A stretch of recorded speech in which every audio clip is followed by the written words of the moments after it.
Hello aspirants, welcome to daily news analysis of The Hindu. Today the date is 22nd November, so let's get started.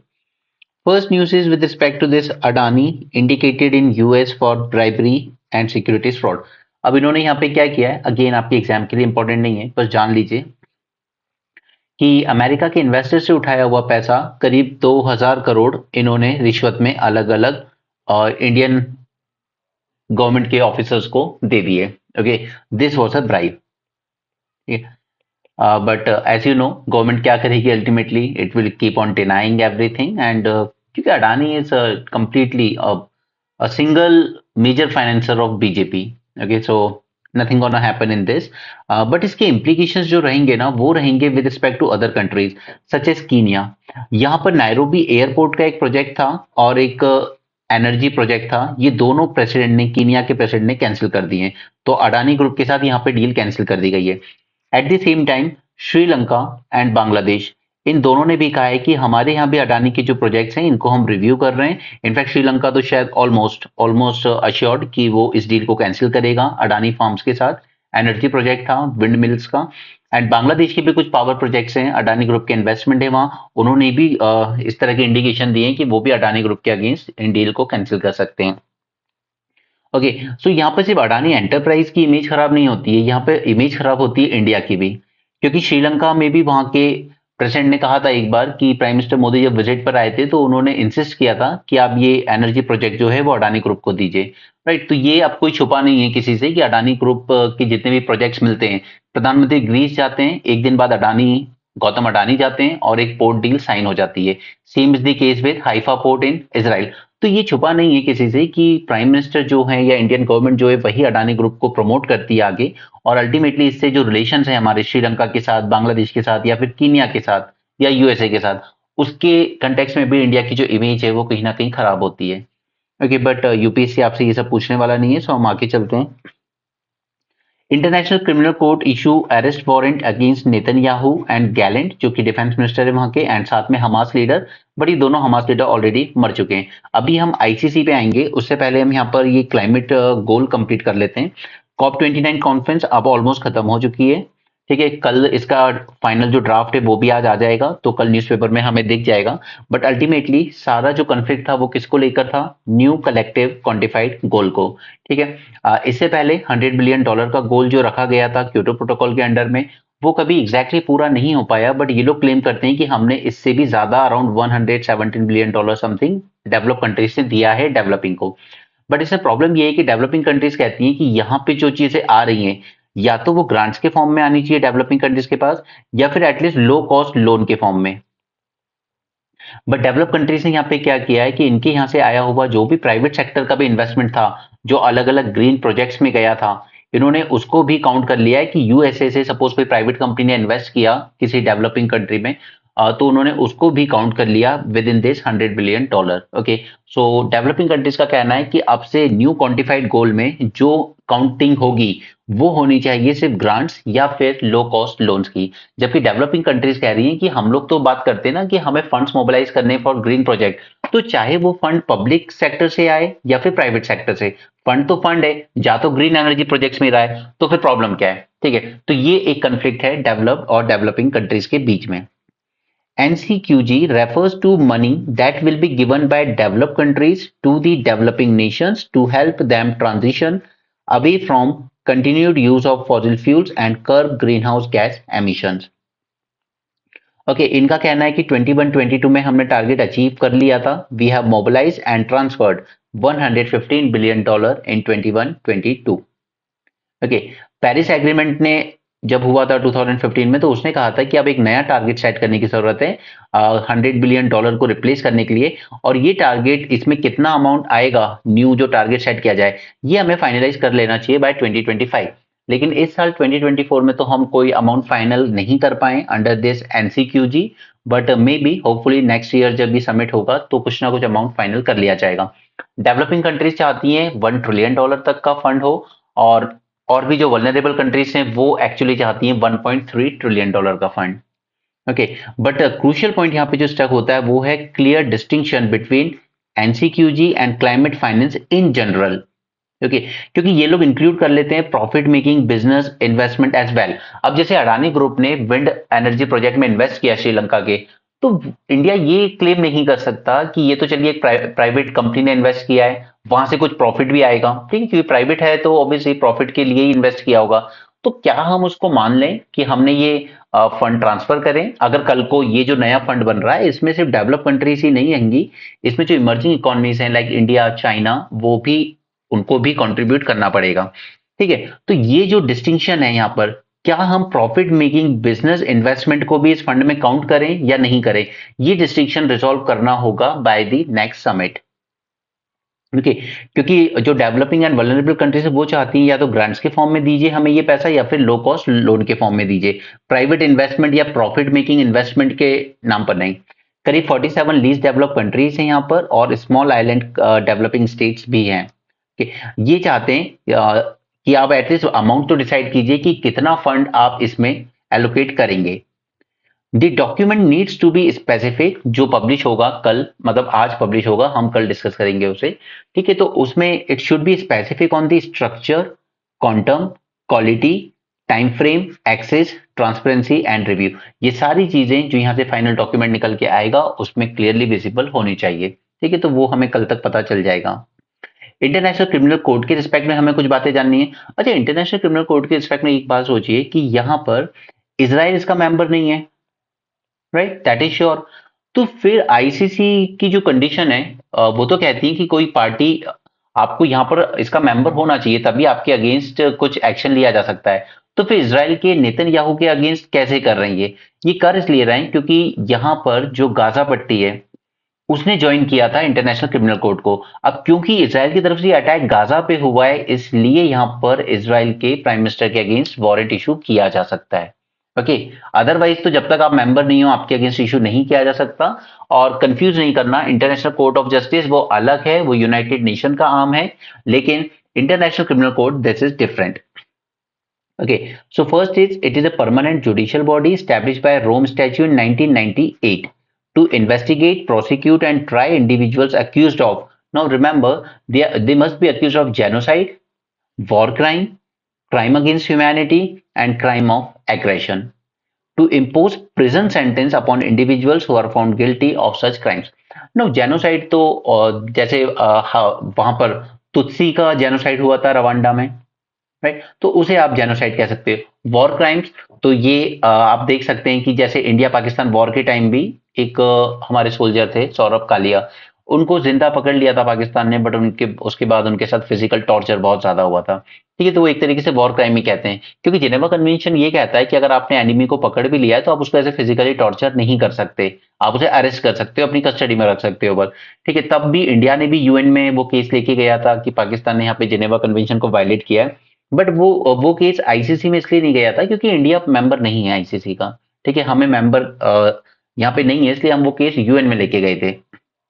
हालांकि UN के जो secretary general हैं, अगर वो चाहें तो किसी भी केस को फॉरवर्ड कर सकते हैं इंटरनेशनल क्रिमिनल कोर्ट पे, नो मैटर कि वो केस किस पार्टी का है, चाहे वो पार्टी आईसीसी का रेटिफिकेशन उसने किया हो या ना किया हो, डजेंट मैटर।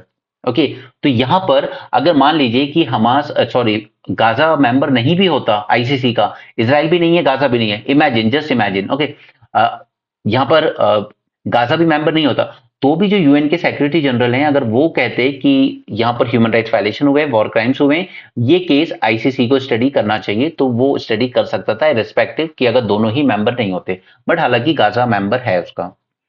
दी कोर्ट की फाउंडिंग ट्रीटी को हम कहते हैं Rome statute, it was adopted in 1998 and इसने अपना काम शुरू किया 2003 से। अब ये जो भी इसके रूल्स हैं, लॉस हैं आईसीसी के, ये अप्लाई होंगे सिर्फ उन क्राइम्स पर जो कमिट किए गए हों पोस्ट 2003। ओके, इसके पहले अगर कोई वॉर क्राइम्स हैं तो वो उस पे एप्लीकेबल नहीं होता। ये हेडक्वार्टर है हेग नीदरलैंड में। 123 nations are parties to this Rome statute and notable exception है US, China, Russia, India, also Israel, ठीक है। इन लोगों ने कभी साइन नहीं किया, सॉरी रेटिफाई नहीं किया। यूएस रशिया ने साइन तो किया था but they didn't ratified. No, what is difference between signing and ratification? Sign तो वहां पर आपके हेड ऑफ स्टेट जो है वो कर सकते हैं, प्रेसिडेंट, प्राइम मिनिस्टर, लेकिन रेटिफिकेशन करती है उस कंट्री की पार्लियामेंट। ओके, तो यूएस रशिया ने साइन तो किया था बट रेटिफाई नहीं किया इसको कभी। The court is funded by contribution from the state parties, जो कि वॉलेंट्री नेचर के होते हैं, ऐसा कोई कंपल्शन नहीं है, बस जो कंट्री जितना कॉन्ट्रीब्यूशन देना चाहे दे सकती है। यानी कि इसमें इंडिपेंडेंस की इशू हमेशा से होगा, ठीक है, क्योंकि यहाँ पे सब कुछ वॉलेंट्री है। तो कौन सी का अगर आपने किसी बड़ी कंट्री के अगेंस्ट कुछ एक्शन ले लिया, जजमेंट दे दिया, तो वो वॉलेंट्री डोनेशन नहीं करेगी। यहाँ पे आपका खुद का कोई फंड नहीं है, यूएन की तरफ से आपको कोई पैसा एलोकेट नहीं हो रहा है, आप डिपेंड हो मेंबर्स पर। अब कोई भी मेंबर के अगेंस्ट अगर आप जजमेंट दोगे तो फिर वहां से कॉन्ट्रीब्यूशन नहीं आएगा, इसलिए इसकी इंडिपेंडेंसी पर भी एक क्वेश्चन मार्क इसी वजह से लगता है। कॉम्पोजिशन की बात करें तो यहाँ पर होते हैं 18 जजेस, ठीक है, सब अलग अलग कंट्रीज से आते हैं and they are elected to a non renewable 9 year term. अब देखिए जो आईसीजे है ना, वहां पे रिन्यूएबल होते हैं आपके टर्म्स, आप 9 साल रह लिए, कुछ साल बाद वापस बन सकते हो, बट यहाँ आईसीसी में ऐसा नहीं होता है। Here it is non renewable 9 year term, एक बार बन गए बस, दोबारा नहीं। प्रेसिडेंसी, प्रेसिडेंसी कंसिस्ट ऑफ 3 जजेस, एक प्रेसिडेंट होते हैं और 2 वाइस प्रेसिडेंट होते हैं। They are elected from among these 18 जजेस ओनली, ठीक है, इन्हीं में से 3 प्रेसिडेंसी में कहलाएंगे।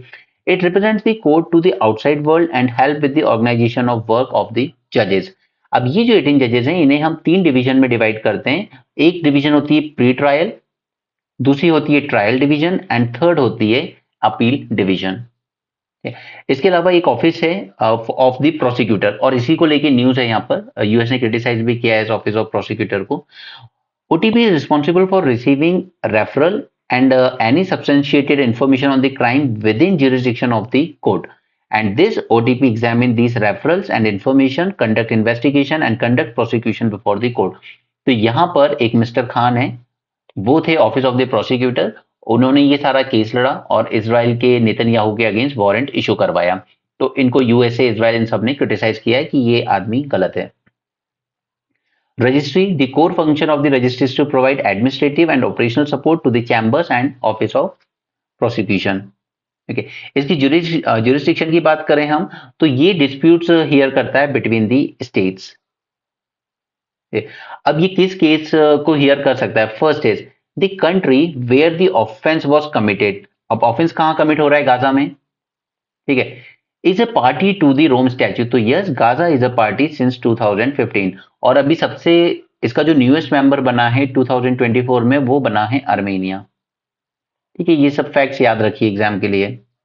Second is the perpetrators country of origin is party to the Rome statute. अब इस केस में जो परपिट्रेटर है वो कौन है? इजराइल, लेकिन वो मेंबर नहीं है, ठीक है। लेकिन गाजा जो है जहां पर ऑफेंस हुआ है वो तो मेंबर है। ICC may only exercise its jurisdiction if the national court is unable or unwilling to do so. अब क्योंकि इजराइल में खुद वहां का कोर्ट तो पनिश करेगा नहीं नेतन्याहू को, तो अगर नेशनल कोर्ट पनिश नहीं कर पा रहा है किसी भी वजह से, तो ICC अपनी jurisdiction exercise करेगा। And fourth is ICC only has jurisdiction over offenses committed after the statute entry in the force, that is 1st July 2002, ठीक है। इसके बाद हुए ऑफेंसेस पर ही इसकी जुरिडिक्शन लाई करेगी, उससे पहले के ऑफेंसेस पर नहीं करती। ऑलराइट, तो ये 4 कंडीशंस आपको अपने एग्जाम के लिए याद रखनी चाहिए। दूसरा, यूएन के साथ इसके किस तरह रिलेशन है? जो इंटरनेशनल कोर्ट ऑफ जस्टिस है वो तो यूएन का ही ऑर्गन है, तो वो अलग चीज है, बट आईसीसी के बारे में क्या? It is not a UN organisation, the court has a cooperation agreement with the UN. UN का का पार्ट नहीं है, बट फिर भी उसके साथ एक एग्रीमेंट है। When a situation is not within court jurisdiction, UN Security Council can refer the situation to ICC granting it jurisdiction. यही मैं आपको कह रहा हूं कि अगर मान लीजिए गाजा भी मेंबर नहीं होता, क्योंकि उसने भी अभी 2015 में ज्वाइन किया है, उसके पहले अगर ऐसी सिचुएशन आई होती तो क्या करते? यूएनएससी सिक्योरिटी काउंसिल जो है वो कह सकता था कि यहां पर आईसीसी को जुरिस्डिक्शन ग्रांट की जाती है, वो इस केस को एग्जामिन कर सकती है। ओके, 124 मेंबर्स हैं टोटल इसमें, and Armenia join the ICC in 2024। Notably countries like India, China, Iraq, North Korea, Turkey, they never sign, ठीक है, इन्होंने तो कभी साइन ही नहीं किया। जबकि US, Israel, Russia and Syria इन्होंने साइन किया था बट रेटिफाइड नहीं किया कभी इनके पार्लियामेंट ने। Next is jurisdiction over Israel. Israel is not a party to Rome Statute. ICC does have a jurisdiction over the crimes committed by nationals of both state parties and non-state parties such as Israel on the territory of a state party, that is Palestine. क्योंकि ये offence Palestine की territory पे हुआ है जो कि party है रोम statue में, बट किया इजराइल ने है जो कि पार्टी नहीं है, तब भी इजराइल को पनिश किया जा सकता है। अगर पैलेस्टीन भी मेंबर नहीं होता तो बात अलग होती, फिर यूएन सिक्योरिटी काउंसिल ही कुछ कर सकता था। Palestine became 123rd member of Rome Treaty on 1st April 2015। तो इसकी किस्मत अच्छी है कि इसका मेंबर था, अदरवाइज फिर सिक्योरिटी काउंसिल को रेफर करना पड़ता है मैटर, और वो यूएसए होने नहीं देता। February 2021, ICC decided it could exercise jurisdiction over Palestine, including Gaza and West Bank. Hence, ICC's jurisdiction is extended to Israel as well. Okay, I hope आपको ये पूरा मैटर अब समझ में आया हो। अदरवाइज आपको से बेसिक क्वेश्चन यही किया जाता है कि इजराइल इसकी पार्टी नहीं है, तो फिर कैसे ये वारंट इशू कर सकता है। अब इस वारंट इशू के रिस्पेक्ट में दो बातें जानिए। रशिया के पुतिन के अगेंस्ट भी इशू हुआ था, इजराइल के नेतन्याहू के अगेंस्ट भी इशू हुआ था। अब इसमें क्या होता है, जितनी भी 124 पार्टीज है ना, इन पे एक बाइंडिंग ऑब्लिगेशन लग जाएगा कि अगर ये दोनों जिनके अगेंस्ट वारंट इशू हुआ है ये आपकी सॉइल पे लैंड करते हैं तो आपको इनको अरेस्ट करना होगा। इसीलिए ब्रिक्स समिट जब साउथ अफ्रीका में हुआ था तो पुतिन नहीं आए थे, उन्होंने वर्चुअली अटेंड किया था उसको। अगर वो वहां आते तो साउथ अफ्रीका, क्योंकि वो मेंबर है, वो पार्टी है रोम स्टैच्यू की, तो साउथ अफ्रीका की मजबूरी हो जाती कि पुतिन को अरेस्ट करके उन्हें सौंपना पड़ता आईसीसी को। ओके, सो यहां पर ये जो वारंट इशू हुए ये बाइंडिंग नेचर के होते हैं, जितने भी इसके 124 मेंबर्स हैं। अब क्योंकि इंडिया इसका मेंबर नहीं है तो नेतन्याहू एंड पुतिन ये दोनों इंडिया आ सकते हैं। इंडिया पे ऐसा कोई बाइंडिंग ऑब्लिगेशन नहीं है कि इनको अरेस्ट करके आईसीसी को सौंपेगा, ठीक है। लेकिन ये दोनों साउथ अफ्रीका नहीं जा सकते क्योंकि उस पे बाइंडिंग है, वो इन दोनों को अरेस्ट करना पड़ेगा उसको। ओके, यहां पर इन दोनों को अक्यूज किया गया है of war crime and crime against humanity. Okay, but यहाँ पे इससे और कॉम्प्लिकेट हो जाएगा मैटर, जो कि सीज फायर नेगोशिएट करने की बात की जा रही है। Israel and its major ally US are not member of this code, ठीक है, और वो तो रशिया भी नहीं है और भी बहुत सी कंट्रीज नहीं है। ऑलराइट, तो पहला इशू आई होप आपको समझ में आया हो। हम लोग आगे चलते हैं। यहाँ पे केरल के कनीरा पॉइल से कुछ फुटप्रिंट्स मिले हैं, ह्यूमन फिगर्स मिली हैं, वो जो बिलोंग करती हैं मेगालिथिक पीरियड को, ठीक है। एंड मेगालिथिक पीरियड के बारे में आपको एक इंपॉर्टेंट बात याद होगी कि ये हमें नॉर्थ इंडिया में नहीं मिलता है ज्यादा, ठीक है, ये हमें सदर्न इंडिया में ही मेगालिथिक साइट्स ज्यादा मिलती है। नॉर्थ इंडिया या सेंट्रल इंडिया में ऑलमोस्ट ना के बराबर है। बंदीपुर टाइगर रिजर्व, अब यहाँ से एक जाथरा निकलता है तो उस पर बैन लगा दिया गया है कि यहाँ से नहीं निकलेगा, एनिमल्स डिस्टर्ब होते हैं। थोड़ा सा हम इस टाइगर रिजर्व के बारे में जान लेते हैं, थोड़ा इंपॉर्टेंट भी है एंड रैंडमली जब इस तरह से आते रहते हैं अगर हम पढ़ते चलेंगे तो याद रहेगा। बाद में इकट्ठे आप पूरे टाइगर रिजर्व नेशनल पार्क के बारे में पढ़ोगे वो नहीं होगा याद। फर्स्ट इज, ये कहाँ सिचुएटेड है, एक तरफ है हमारे वेस्टर्न घाट्स, दूसरी तरफ से आते हैं हमारे ईस्टर्न घाट्स, इन दोनों के जंक्शन पर ही है हमारा बंदीपुर टाइगर रिजर्व, ठीक है। यहाँ पे तीनों स्टेट्स की बॉर्डर मिलती है, that is state of Karnataka, Tamil Nadu and Kerala. It is an ecological confluence of western Ghats and eastern Ghats. वैसे ट्रेडिशनली ये हंटिंग ग्राउंड हुआ करता था मैसूर के राजाओं के लिए। It was establish in year 1931 as Venugopal wild life park by maharaja of Mysore. Okay, तो ये आजादी के पहले इस वेणुगोपाल नाम से जाना जाता था। It was then expanded with name Bandipur Tiger Reserve under Project Tiger in 1973, and it is part of larger Nilgiri Biosphere Reserve, which is recognized as UNESCO World Heritage Site. अब यहाँ पे ये पूरा जो एरिया है ना, ये पूरे बायोस्फीयर रिजर्व में काफी सारे पार्क्स हैं। तो इसी पार्क के अगर हम थोड़ा सा नॉर्थ वेस्ट डायरेक्शन में देखें तो हमें नागरहोल टाइगर रिजर्व भी मिलता है जो कि तमिलनाडु में है, मुदुमलाई टाइगर रिजर्व ये भी तमिलनाडु में, and Wayanad wild life sanctuary जो कि केरल में, ये सब इसी के सराउंडिंग में आती हैं। इंपॉर्टेंट चीज है कि ये लोकेटेड है रिवर कबिनी के around and river Moyer in the south, ठीक है। नॉर्थ से इसकी रिवर कबिनी निकलती है एंड रिवर मोयर निकलती है। यूपीएससी ने इस तरह क्वेश्चन कई बार पूछे हैं, अलग अलग टाइगर रिजर्व नेशनल पार्क के अराउंड किस रिवर से निकलती है, इस टाइप की चीजें। ओके, यहाँ पे जनरली हमें ट्रॉपिकल क्लाइमेट मिलता है। इसके अलावा यहाँ पे सबसे इंपॉर्टेंट है वाइल्ड एशियन एलिफेंट्स, बाकी छुटपुट तो रहती हैं बट ये ज्यादा इंपॉर्टेंट है, ठीक है। और इसके अलावा यहाँ पे लगेगा कि बंगाल टाइगर का यहाँ पे कोई काम नहीं है, बट बंगाल टाइगर भी यहाँ पे हमें मिलता है। ओके, ये एआई समिट चल रहा है यहाँ पर इसका द हिंदू का, तो इसमें ऐसा कुछ नहीं है कि हमें इनके सारे ओपिनियन पढ़ने हैं, लेकिन यहाँ पे कुछ एक वर्ड्स ऐसे हैं जो मैं आपसे चाहूंगा कि आप अपने आंसर में नोट करें। AI is augmentative technology, not a replacement for human capital. Okay, artificial intelligence ऐसा नहीं है कि सिर्फ जॉब्स खाएगा, ये लोगों का काम आसान भी बनाएगा एंड न्यू जॉब्स क्रिएट भी करेगा। आज जो काम करने के लिए इंसान को 8 से 10 घंटे काम करना पड़ रहा है, अगर वो काम एआई आपका रिड्यूस करके 6 आवर्स कर देता है तो ये ह्यूमन लाइफ को बेटर बनाएगा।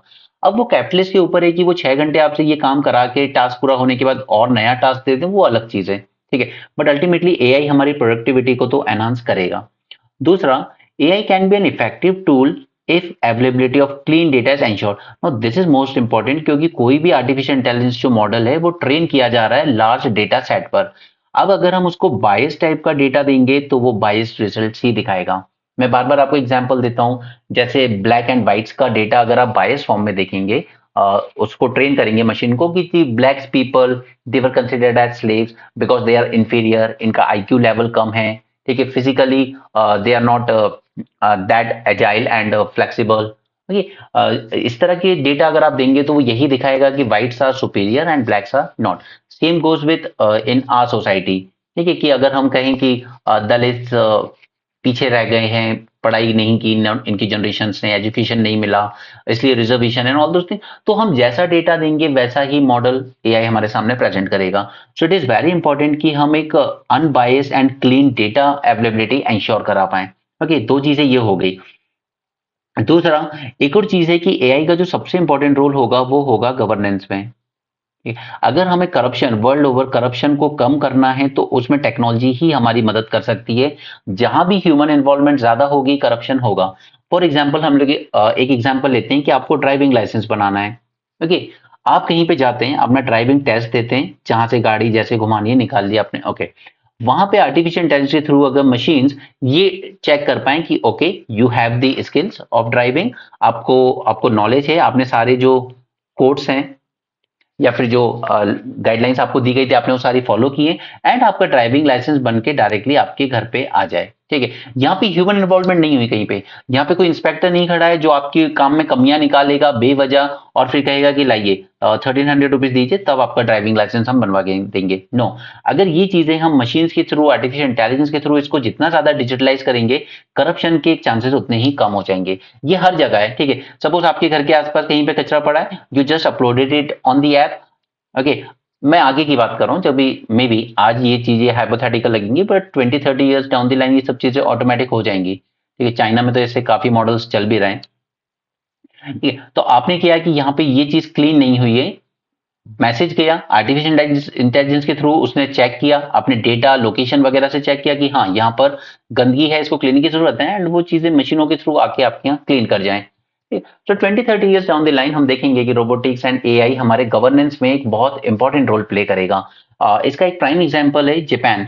जापान में अभी म्युनिसिपल कॉर्पोरेशन के इलेक्शंस हुए थे 1-2 साल पहले, तब एक रोबोट ने कंटेस्ट किया था वहां पर, ठीक है, कि इंसान तो आप उसको इलेक्ट भी कर लोगे, आपके काम करेगा नहीं, करेगा तो पैसे लेगा, आप रोबोट को इलेक्ट करके देखिए एक बार।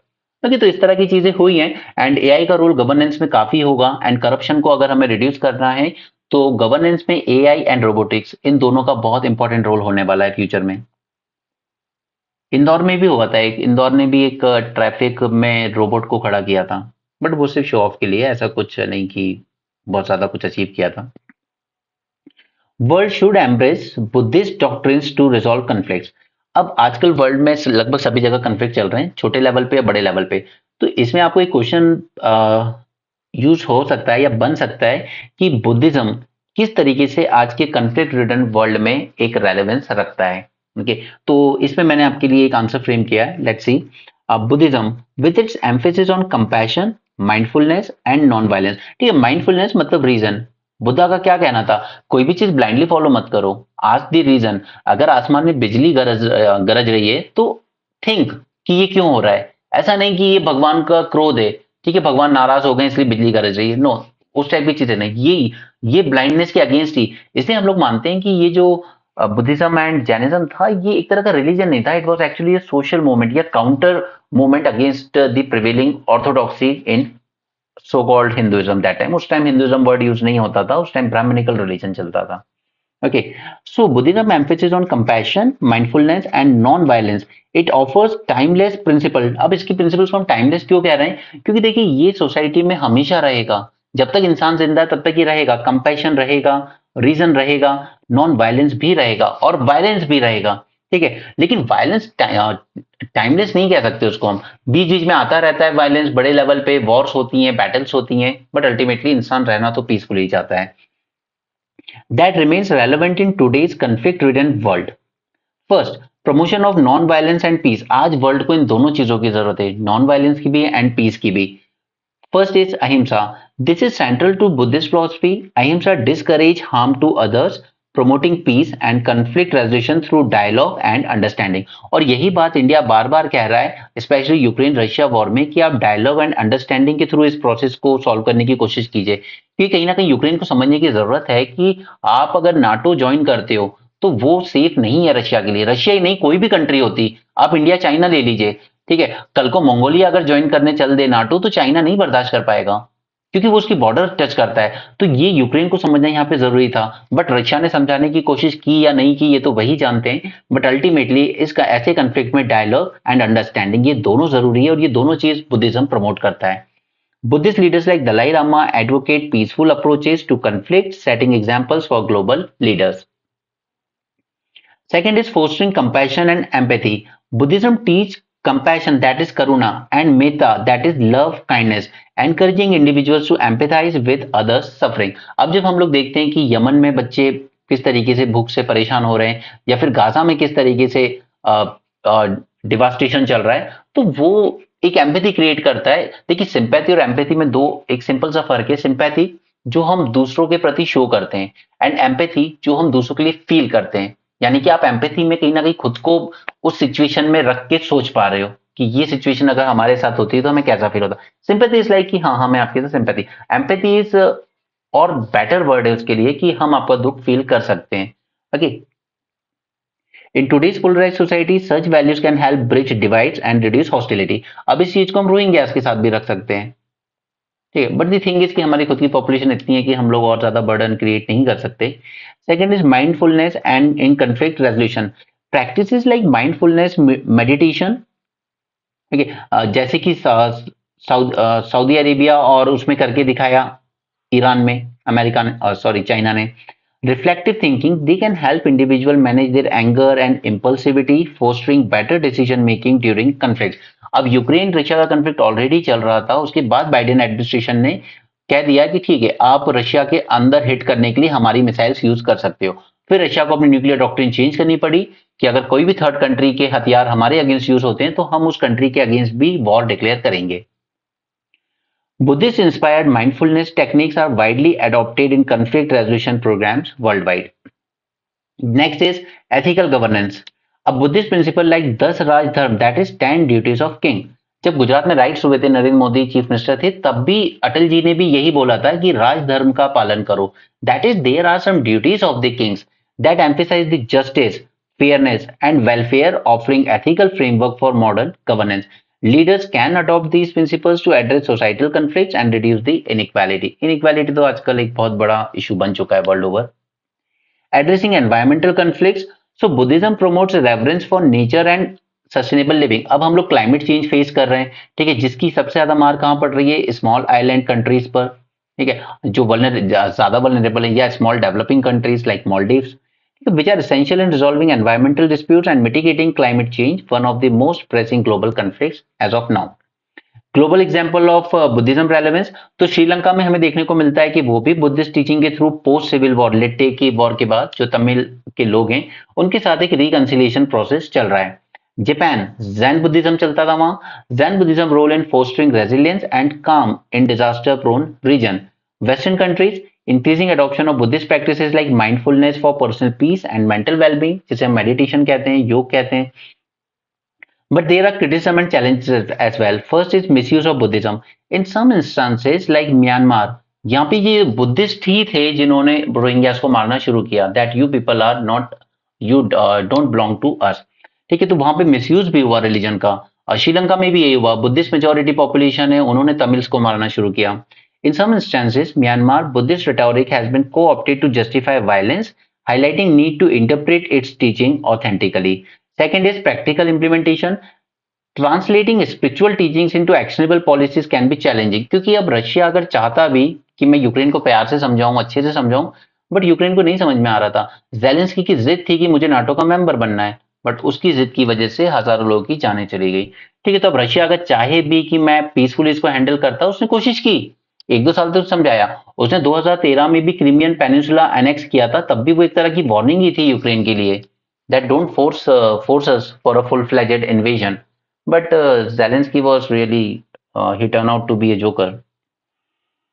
वो कॉमेडियन ही थे एक्चुअली पहले, पॉलिटिक्स में आने से पहले। Buddhism as a universal ethic, its secular and inclusive values make Buddhism applicable across cultures and religions, promoting a global ethic of compassion and harmony.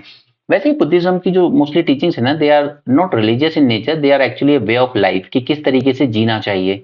Okay, they are secular values, they are inclusive, और ये universal values हैं, ये किसी एक particular religion को block नहीं करती, so they are more acceptable to everyone across the world. Okay, ये कुछ एक पॉइंट्स हैं, कल को अगर आपको इस तरह का क्वेश्चन आ जाए जीएस वन में। छोड़िए, आज पेपर में ना अडानी अडानी बहुत ज्यादा आया है। ये सब अडानी से रिलेटेड है। श्रीलंका का भी वही कहना है, वी आर विजिलेंट।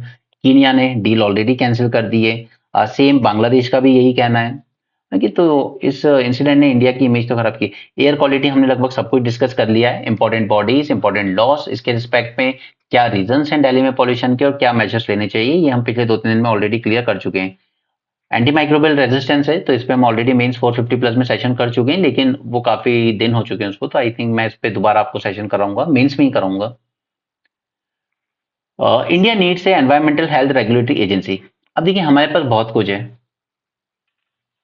ठीक है, हमने CAQM बना लिया। ठीक है, उसके पहले हमारे पास एपका था, ठीक है, एनवायरमेंट प्रोटेक्शन अथॉरिटी, वो खत्म कर दी सुप्रीम कोर्ट ने, उसको रिप्लेस कर दिया इस बॉडी ने। हमने एयर क्वालिटी इंडेक्स तक इंडेक्स बना लिए, हमारे पास सेंट्रल पॉल्यूशन कंट्रोल बोर्ड है, हमारे पास सब कुछ था। ठीक है, इसके बाद भी पॉल्यूशन में कोई सुधार देखने को नहीं मिला, हर साल वही चीज फेस कर रही है हमारी मेजर सिटीज, और सिर्फ दिल्ली नहीं, लगभग सारी सिटीज। तो ये इसके अल्टीमेटली इस पूरे पॉल्यूशन के सारे इंपैक्ट किस पे पड़ रहे हैं, ये लोगों की हेल्थ पे पड़ रहे हैं। ठीक है, स्पेशली जो पार्टिकुलेट मैटर है, इनकी वजह से कार्डियोवास्कुलर डिजीज, सांस लेने में दिक्कत, ऐसी सारी बीमारियां, ठीक है, बूढ़ों से लेके बच्चों तक सब में ये प्रॉब्लम हो रही है। तो इसके लिए हमें क्या करना चाहिए, तो यहाँ पे सजेशन दिया गया है कि हमें एक सेपरेट रेगुलेटरी बॉडी बनाने की जरूरत है। First is UNEP. यूएनईपी एक रिपोर्ट निकालता है जिसका नाम है एमिशन गैप रिपोर्ट 2024। उसने कहा है कि India has seen actually over 6% more green house gas emission than the previous year, यानी कि हमारे ग्रीन हाउस गैस एमिशन पिछले साल की अपेक्षा बड़े हैं रादर देन डिक्रीज। तो इनका कहना है कि it is time for India to establish a environmental health regulatory body. क्यों? बिकॉज अभी क्या होता है कि मिनिस्ट्री ऑफ हेल्थ है, वो हेल्थ के एस्पेक्ट को देख रही है, मिनिस्ट्री ऑफ एनवायरमेंट है, वो इसको देख रही है, अर्बन मिनिस्ट्री है, वो देख रही है कुछ पॉल्यूशन को। बट क्योंकि एनवायरमेंट और हेल्थ दोनों एक दूसरे से इंटरलिंक हैं, ये जो एनवायरमेंट है वो हेल्थ को इंपैक्ट कर रहा है, तो बेटर होगा कि अगर हम एक ऐसी बॉडी स्टैब्लिश करें जो इन दोनों को साथ में कोऑर्डिनेट करके चल सके। और ऐसी बॉडी स्टैब्लिश करने के लिए आर्टिकल लिखा है इन्होंने, एनवायरमेंटल हेल्थ रेगुलेटरी एजेंसी। तो ये पॉइंट आप अपने नोट्स में लिख लीजिए, ये वे फॉरवर्ड में एक अच्छा सजेशन बन के आएगा। okay, which could be more comprehensive and cohesive environmental governance that focus simultaneously on pollution control as well as health risk mitigation। Okay, ये पूरा पॉइंट आपके काम का है इस पूरे आर्टिकल में से, बाकी चीजें उन्होंने सिर्फ सजेशन के फॉर्म में दी हैं, बट ये दो चीजें आपके लिए काफी इंपॉर्टेंट है। बाकी ये जो पॉल्यूशन है, it is detrimental health effect of exposure to air, water and soil pollutants, specially PM2.5, बहुत ही छोटे पार्टिकल्स होते हैं। They are associated with respiratory, cardiovascular, metabolic disease, pregnancy outcomes, child growth, development and even mental health disorder, इन सब पे impact पड़ता है PM2.5 का। देखिए, अभी इंडिया का अगर हम एनवायरमेंटल गवर्नेंस देखें, तो यहाँ पे सेंट्रल पोल्यूशन कंट्रोल बोर्ड है, वो पोल्यूशन कंट्रोल करने की कोशिश कर रहा है। Ministry of environment and forest है, तो ये ओवरऑल एनवायरनमेंट के लॉस वगैरह को इंप्लीमेंट कर रही है। उसी तरीके से ministry of health and family welfare है, तो ये डिजीज सर्विलेंस एंड मैनेजमेंट पे वर्क करती है। तो अलग अलग बॉडीज अलग अलग वर्क कर रही है। There is a disconnect between environment monitoring and its health impact assessment and emission control. इसके लिए हमें प्रॉपर डेटा नहीं मिल पाता है अक्रॉस मिनिस्ट्रीज। ठीक है, तो इन सब चीजों को ओवरकम करने के लिए ही इन्होंने एक सेंट्रलाइज्ड बॉडी स्टैब्लिश करने की बात की है। A centralised agency such as EHRA could integrate environmental and health data, allowing the policymakers to track, regulate and mitigate these impacts effectively। और ऐसी एक बॉडी यूएसए में है जिसको नाम है environment protection agency. Next is, हमें चाहिए data driven and evidence framework. Effective regulation is build upon reliable and context specific data. तो वो डेटा हमें तभी मिलेगा जब, जैसा कि हमने यहाँ पे कहा, ठीक है, कि हमें चाहिए एक इंटीग्रेटेड डेटा। ऐसा नहीं कि सीपीसीबी अलग डेटा दे रहा है, एनवायरमेंट फॉरेस्ट अपना डेटा दे रहा है, health and family welfare ministry अपना डेटा दे रही है। No, we need an well integrated, reliable and context specific data. We need to establish a robust evidence base for policies. अब आईसीएमआर हमें प्रोवाइड तो करता है essential support for environmental health research. EHRA would enable India to adopt an evidence-informed and science-driven regulatory framework, commissioning studies specific to the nation's unique environmental and health challenges. तो ये इस body को establish करने के favour में ही कुछ points दे रहे हैं, बट अल्टीमेटली आपको जो अपना आप एग्जाम में जितना यूज कर सकते हैं वो सिर्फ यही है कि हमें इस तरह की एक बॉडी बनानी चाहिए जो एक इंटीग्रेटेड डेटा जनरेट करके दे सके at the pollution level as well as its impact on the health. Okay, but at the same time we also need to build the accountability, क्योंकि हमने काफी सारी बॉडीज बनाई है, बट अकाउंटेबिलिटी की जब बात आती है तो कोई भी बॉडी लेने को तैयार नहीं है। तो इसको सेटअप करने में काफी सारे चैलेंजेस भी आएंगे। सबसे बड़ा आएगा ब्यूरोक्रेटिक इनर्शिया। ब्यूरोक्रेसी कभी भी कोई नया चेंज देखना ही नहीं चाहती अपने अंदर।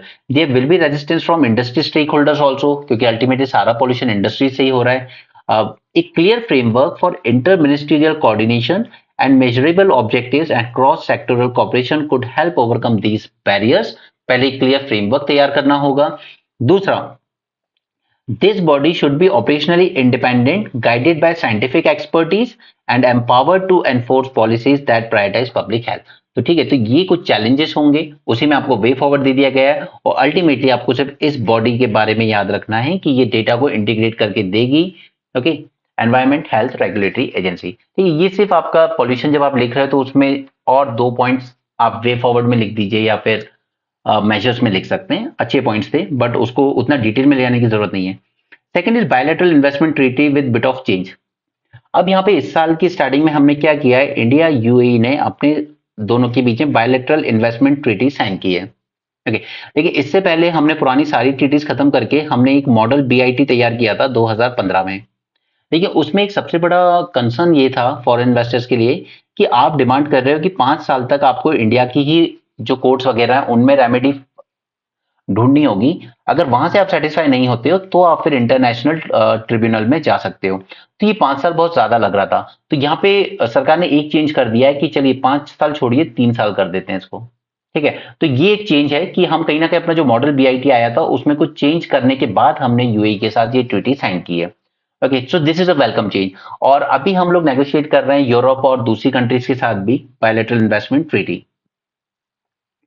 Now this BIT with UAE was signed earlier this year. It has replaced the 2014 India UAE Investment Treaty। पहले भी थी UAE के साथ, लेकिन 2015 के पहले हमने सारी रद्द कर दी थी।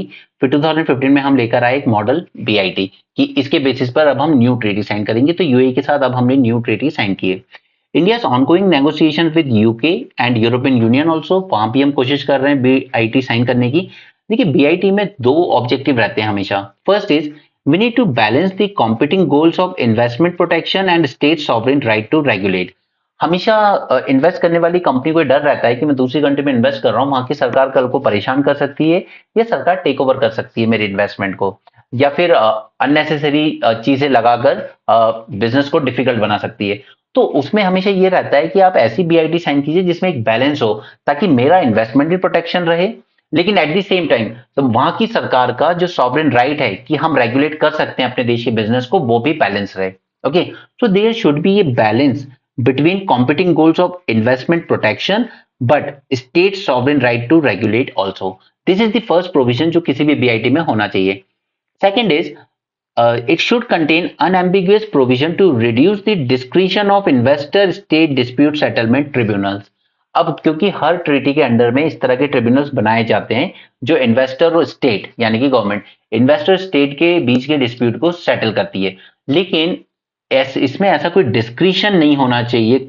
ठीक है, या डिस्क्रिशन हो तो कम से कम हो, रिड्यूस करना पड़ता है ऐसे डिस्क्रिशन को, ताकि जैसा केस है वैसे हैंडल किया जाए। ये नहीं कि हमारा देश है, हमारी जमीन है, हमारे यहाँ इन्वेस्टमेंट आया, हम अपने हिसाब से करेंगे।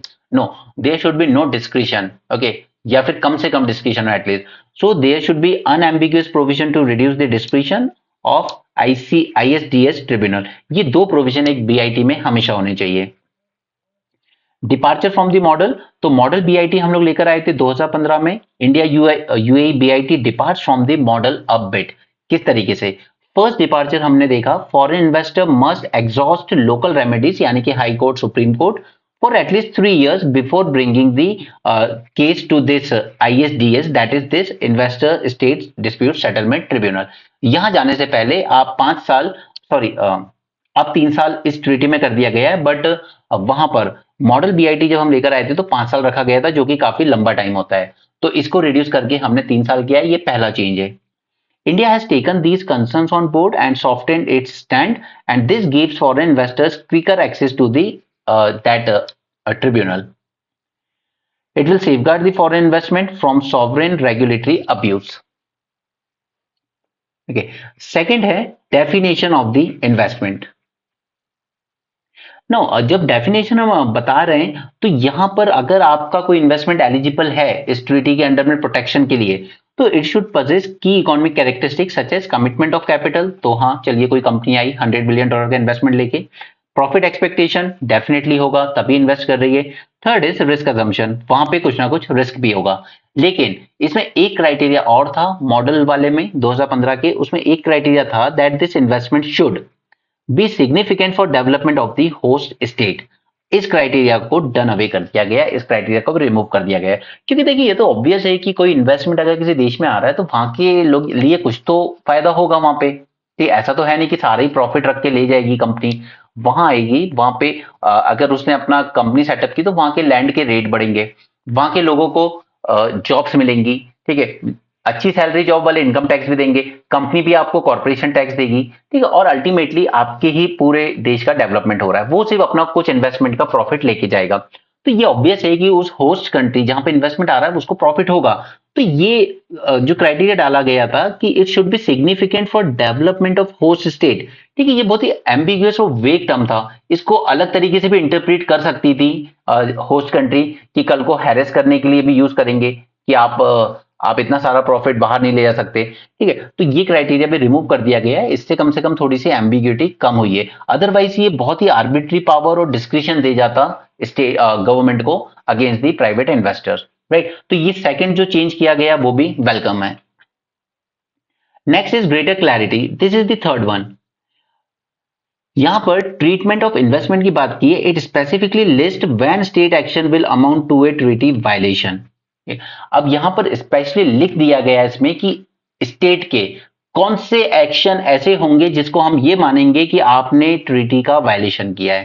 ठीक है, such as denial of justice और when there is a fundamental breach of due process dealing with investment. ऐसा ना हो कि आपने पहले कुछ ऐसा था नहीं कि एक्स्ट्रा टैक्स दिया जाएगा अगर आपका टर्नओवर इससे ऊपर चला गया तो, लेकिन अब आप सडनली कहते हो कि आपका टर्नओवर इससे ऊपर चला गया है हमारे देश में तो आप एक्स्ट्रा टैक्स दीजिए।